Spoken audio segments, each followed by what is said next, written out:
രാവിലെ 10 മണിയോടെയാണ് കണ്ണൂരിൽ നിന്നുള്ള സിപിഎം സംസ്ഥാന സമിതി അംഗങ്ങളായ P Jayarajan, M V Jayarajan, James Mathew എന്നിവർ ജയിലിലെത്തി കെ സി രാമചന്ദ്രനെ കണ്ടത്.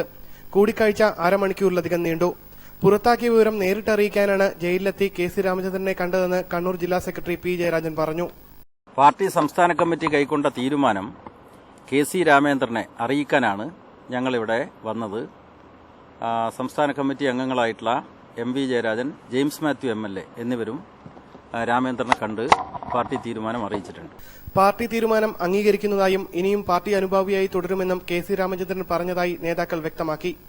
കോഴിക്കോട് ജില്ലാ കമ്മിറ്റിയുടെ കീഴിൽ കുന്നുമക്കര ലോക്കൽ കമ്മിറ്റി അംഗമായിട്ടായിരുന്നു കെ സി രാമചന്ദ്രൻ പ്രവർത്തിച്ചിരുന്നത്. എന്നാൽ പുറത്താക്കൽ തീരുമാനം സംസ്ഥാന കമ്മിറ്റിയുടേതായതിനാലാണ് വിവരമറിയിക്കാൻ സംസ്ഥാന സമിതി അംഗങ്ങൾ നേരിട്ടെത്തിയതെന്നാണ് വിശദീകരണം. സംസ്ഥാന നേതൃത്വം പുറത്താക്കൽ തീരുമാനമെടുക്കും മുൻപ് തന്നെ കഴിഞ്ഞയാഴ്ച ഡിവൈഎഫ്ഐ നേതാവ് AN ഷംസീറും അതിനു മുൻപ് PB അംഗം കോടിയേരി ബാലകൃഷ്ണനും ജയിലിലെത്തി കെ സി രാമചന്ദ്രനെ കണ്ടിരുന്നു. India vision, Kannur.